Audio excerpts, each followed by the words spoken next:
So what is the fall turnover in bass fishing, and how should you approach it to still catch the most bass? So real quick, this is what your lake or pond will look like at the end of summer. The top portion of the water is going to be very warm and have a lot of oxygen in it. Then you'll have a thermocline, which is a temperature barrier. Then the bottom portion of your water column will be very cold and have pretty much no oxygen and no life in it. And then the fall turnover is when, as these air temperatures drop in the fall, we get these cold fronts, the top portion of the water column cools down, and once it becomes equal to the temperature and the density of the bottom portion of the water, they mix together very, very rapidly, storing everything up, mixing all the water columns together, kicking up a lot of debris and oxygenating the whole entire lake or pond.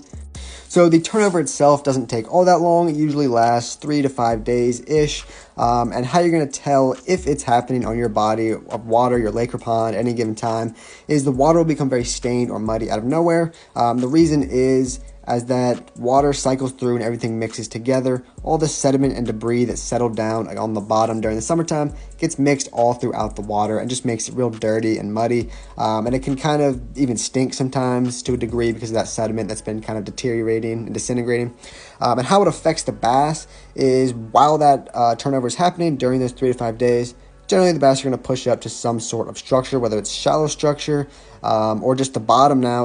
Now that there's oxygen out in that deep water, the bass can actually go out deep if they want.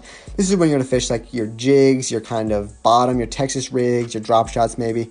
Your things that are kind of dragged along the bottom or fished in some sort of structure, because that's where the bass are during those 3 to 5 day period. But then after the turnover, the bass and the bait fish are going to spread out a lot more. The bass are really going to be pushing bait fish now. The water's cleared up a bit. This is when things like your swim baits, your spinner baits, your crankbaits, your faster moving bait fish imitations, that's when these really start to take effect.